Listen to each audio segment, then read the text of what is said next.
Assalamualaikum warahmatullahi wabarakatuh. Salam sejahtera, Om Swastiastu, Namo Buddhaya, salam kebajikan bagi kita semua. Yang saya hormati Bapak Rektor Universitas Nasional dan Bapak Dekan Fakultas Ilmu Sosial dan Ilmu Politik, serta sivitas akademika yang saya banggakan. Puji syukur kita panjatkan kehadirat Tuhan Yang Maha Esa atas rahmat dan karunia-Nya sehingga kita diberi kesempatan untuk berkumpul dan memperingati Hari Kesehatan Mental Sedunia pada 10 Mei ini. Pada kesempatan ini, saya akan pidato bertemakan dengan generasi Z dan permasalahan mental. Generasi Z, atau yang disebut sebagai generasi digital, merujuk pada anak-anak yang lahir di masa internet sudah ada, yaitu antara tahun 1996 hingga 2012. Saya termasuk di antaranya.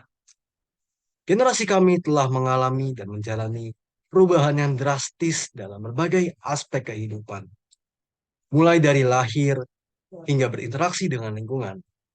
Kami bersentuhan dengan penggunaan teknologi. Perubahan itu membawa masalah terutama dalam mental dan generasi kami.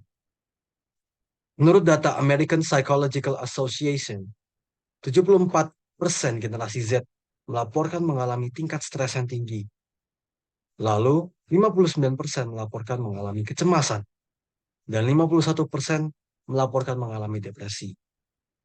Bahkan, 45% mahasiswa dari generasi Z mengalami kecemasan dan 31% mengalami depresi.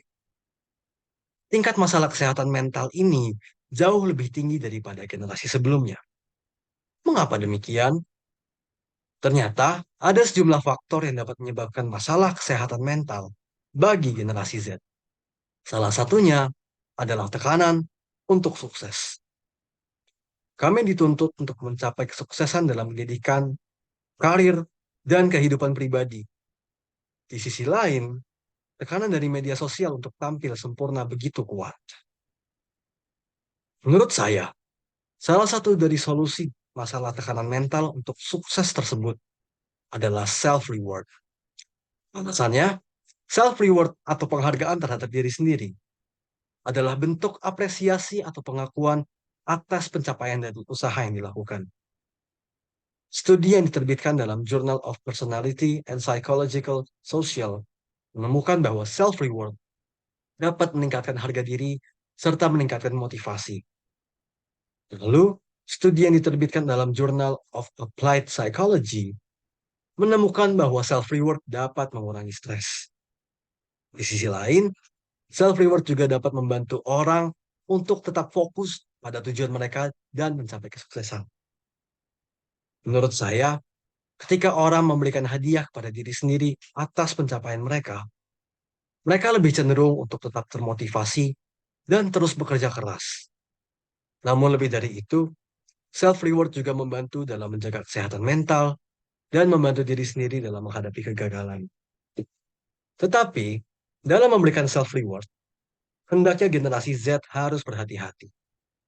Karena saat memberikan penghargaan pada diri sendiri tanpa pencapaian yang substansial, malah dapat mengurangi motivasi untuk mencapai tujuan yang lebih besar. Self-reward semestinya diimbangi dengan rasa tanggung jawab, kemandirian yang tinggi, dan juga disiplin terhadap pekerjaan. Dengan pendekatan yang seimbang antara self-reward dan pencapaian yang nyata, generasi Z dapat membuktikan bahwa mereka tidak hanya memiliki keinginan untuk memberikan penghargaan pada diri sendiri, tetapi juga kemampuan untuk mencapai tujuan dan berkontribusi secara positif pada masyarakat. Saya yakin bahwa generasi Z memiliki potensi yang besar untuk mencapai keberhasilan dalam berbagai bidang kehidupan. Ingatlah bahwa self-reward bukanlah tujuan utama kita untuk bekerja keras, tetapi merupakan bagian dari perjalanan menuju kesuksesan yang lebih besar. Jika kita mampu menggabungkan semangat self-reward dengan etos kerja yang kuat dan tanggung jawab yang tinggi, maka saya yakin kita akan mampu membawa perubahan yang positif dan berkontribusi pada kemajuan bangsa dan negara. Demikian pidato saya ini saya sampaikan pada peringatan Hari Kesehatan Mental Sedunia. Atas perhatian dan dukungannya, saya ucapkan terima kasih.